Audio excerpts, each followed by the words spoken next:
maxay yihiin ciidamada ku dhow boqolka askari ee iska dhiibay degmada Xawaadley ee gobolka Shabeellada Dhexe waxaan rabaa inaan kula wadaago faahfaahin ku saabsan ciidankaasi sababta ka dambeysay inay khawaarijta al-shabaab ay isku dhiibaan iyo waxa ay ahaayeenba soo dhawaada idinkuna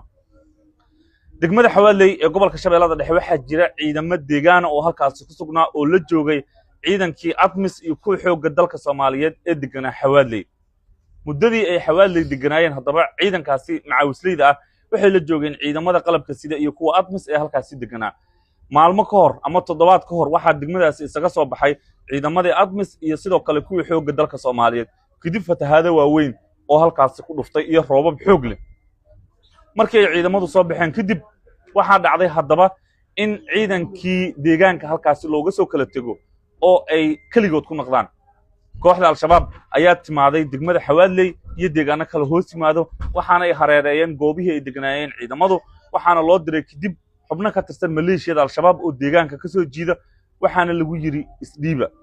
sidaas ay isugu dhiibeen al-shabaab hadda wararka soo baxay waxay sheegayaan in khawaarijtu ay hubkii ka qaateen isla markaana ay xireen qaar ka mid ah ciidamadii deegaanka oo ay sheegeen inay ahaayeen kuwa la dagaalamay maleeshiyada halka kuwa kalena ay sii daayeen oo ay ku sugan yihiin qaybo ka mid ah degmada Xawaadley sida aan wararka ku helayno tirada ciidamadaasi waxay u dhaxeeyaan 60 ilaa 80 askari sida ay wararku ay tilmaamayaan waxaanay ahaayeen ciidamo horey muuqaalo looga soo tibiyay oo la soo bandhigay oo siyaasiyiin iyo saraakiil u dhashay Xawaadley gaar ahaan ka soo jeeda beesha jareer weyne inay halkaas ugu tageen laakiin